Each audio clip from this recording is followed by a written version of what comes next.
విజయనగరం జిల్లా చీపురుపల్లి నటరాజన్ థియేటర్లో డిక్టేటర్ చిత్రం 100 రోజులు పూర్తి చేసుకుంది. ఈ సందర్భంగా భారీ వేడుకలు నిర్వహించారు. కథానాయకుడు బాలకృష్ణతో పాటు చిత్ర బృందం ఈ వేడుకల్లో సందడి చేసింది. చిత్ర విజయానికి కారకులైన బృందాన్ని బాలకృష్ణ అభినందించారు. తాను నటించిన చిత్రాల్లో 5 సినిమాలు శతదినోత్సవ వేడుకలు చీపురుపల్లిలో జరగడంపై ఆయన సంతోషం వ్యక్తం చేశారు.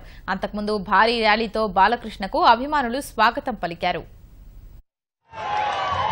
సెంటర్ అయినా స్టేట్ అయినా పొజిషన్ అయినా అపోజిషన్ అయినా పవర్ అయినా పొగర్ అయినా నేను అడుగు పెట్టనంత వరకే once I step in history repeats. అంటే చరిత్ర రాయాలన్నా మేమే, దాన్ని తిరగ రాయాలన్నా మేమే.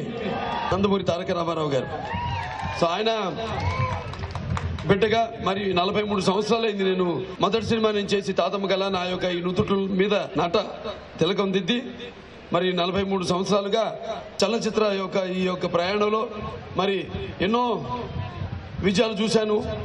అలాగే ఎక్కువగా విజయాలు చూశాను. 71 సినిమాలు చేసిన 99 సినిమాలు శతదినోత్సవాలు జరుపుకున్నాయి. అందులో కొన్ని అపజయాలు కూడా నాకు ఎదురయ్యాయి. కానీ నా చిటుకును వేలు కూడా వినవును ఏవి చేయలేకపోయాయి. అవి కూడా తల వంచి అంటే దానికి కారణం ముఖ్యంగా ఆ నాన్నగారు ఇచ్చిన వారసత్వం, ఆయన ఇచ్చిన ధైర్యం, స్ఫూర్తి. ఎందుకంటే ఈ భూమి మీద అందరూ పుడతారు గిడతారు కానీ అందరు మహానుభావులు కాలేరు. ఒక మనిషి మహోన్నత విజయపథంలోకి నడవాలంటే, అత్యున్నత శిఖరాలకు ఎదగాలంటే సత్సంకల్పం కావాలి, అకుంఠ దీక్ష పొందాలి, నీ దారిలో నువ్వు నడవాలి అని మా నాన్నగారు చెప్తుండేవారు. అందుకే మరి ఆయన మాటలతో చెప్పడం కాదు, చేతలతో చేసి చూపించిన వ్యక్తి.